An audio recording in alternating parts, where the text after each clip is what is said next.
Picture yourself standing in the middle of a fog-drenched field at dawn, where the rhythmic thunder of hooves merges with the creaking of armor, and the world holds its breath between life and death. The Middle Ages were not merely a time of brute clashes, they were a grand chessboard soaked in blood and ambition. From the year 1000 to 1500, the nature of warfare evolved into an intricate psychological dance, where victory was rarely about sheer strength. Instead, it came down to a pivotal decision: to defend or to attack. When an army went on the offensive, it wasn't just about direct confrontation. It was about shattering the enemy's ability to fight, cutting off supply lines, targeting weak points, and choosing battlefields that favored the attacker. Take 1066, for instance, when William the Conqueror invaded England. By forcing King Harold to march south immediately after a bloody battle in the north, hills, forests, rivers, and marshes weren't just features of the land. They were weapons in their own right. Defensive tactics often relied on using these elements to nullify the enemy's numerical advantage. The Swiss in the 14th and 15th centuries used mountainous terrain to devastating effect. Where thick castle walls once stopped entire armies, now a few well-placed cannonballs could open breaches in hours. The fall of Constantinople in 1453 marked a turning point. Even the mightiest fortresses were vulnerable. This forced a revolution in fortress design, but more importantly, it forced a revolution in military thinking. Strategic offense now included technological superiority. Tactics had to evolve. Once again, it became clear. Victory belonged not just to the strong, but to the innovative. With long pikes and compact formations, they turned valleys into death traps. They defended when necessary, choosing terrain, preparing fortifications, rallying their men. And they attacked when the moment was right. Striking with precision, exploiting weaknesses, overwhelming the enemy's will. Here, history isn't boring. It's brutal, beautiful, and brilliantly told. Stick with us, and you'll never see the past the same way again. Men like William the Conqueror, Edward III, Saladin, and Janzica weren't just brave. They were brilliant. They adapted. They anticipated. They outthought their enemies before they outfought them.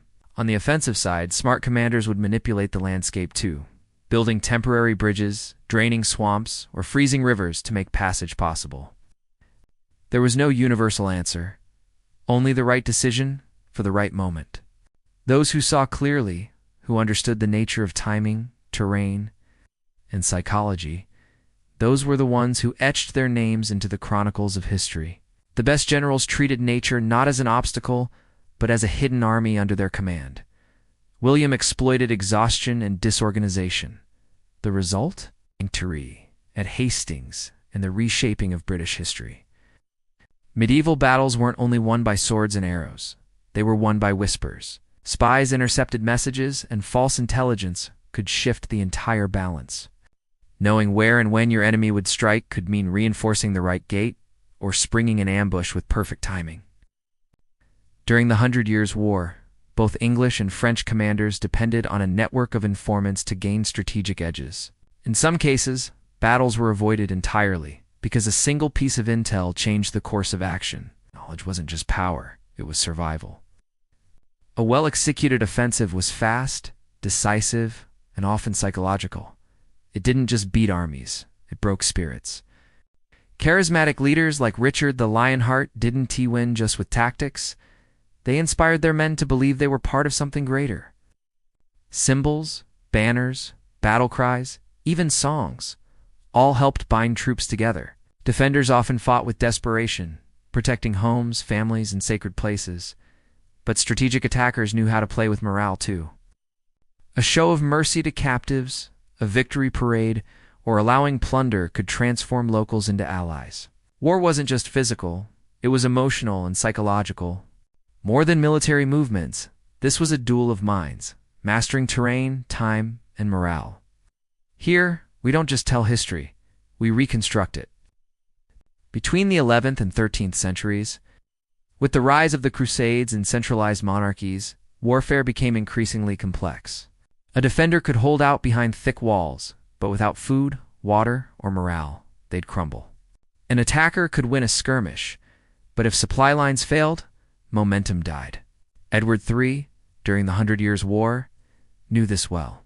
Rather than attack fortified towns directly, he conducted fast-moving raids that devastated the countryside, forcing the French to come out and fight. On the other side of the world, Saladin used environmental conditions like heat and dehydration to weaken Crusader forces before confronting them at Hattin in 1187. He didn't just fight the enemy. He starved them, tired them, broke them before the sword was even raised.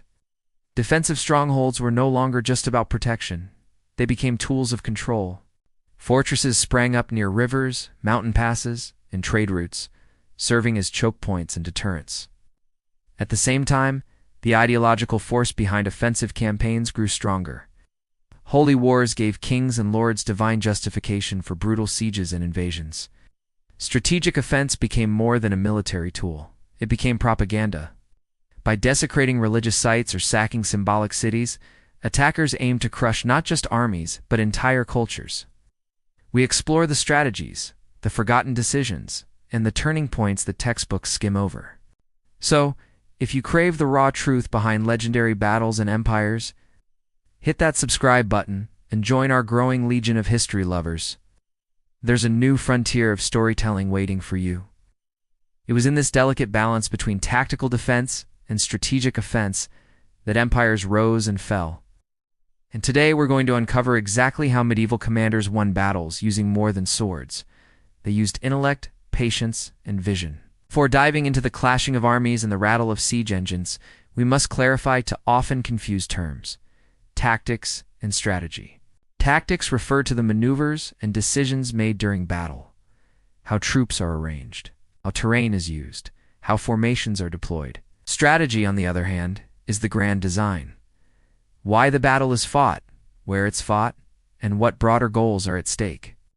A general might win a battle tactically, defeating the enemy on the field, but lose strategically if that.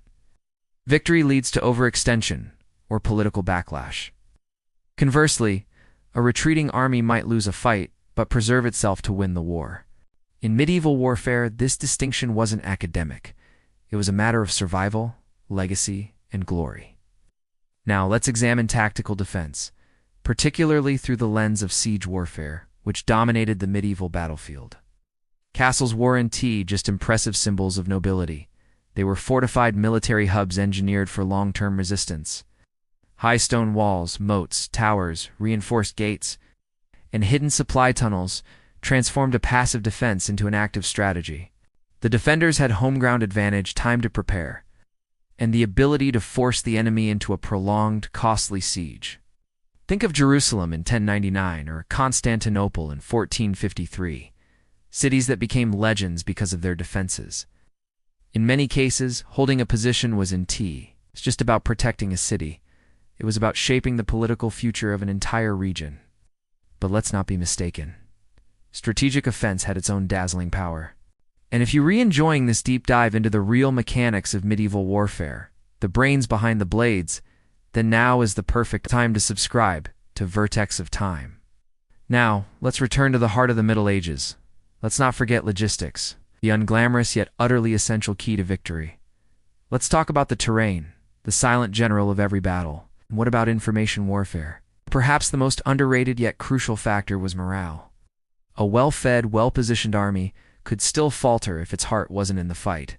The rise of gunpowder in the 14th and 15th centuries began to tilt the balance between defense and offense. So, how does one truly win a battle in the Middle Ages? The answer is both simple and deeply complex. The greatest commanders mastered both sides of the coin. In the silence before a charge, when every eye was fixed on the horizon and every muscle tensed for war, the decisive choice remained: to hold or to strike. And if you want more stories like this, real strategies, real minds, real battles that changed the world, then don't forget to subscribe to Vertex of Time.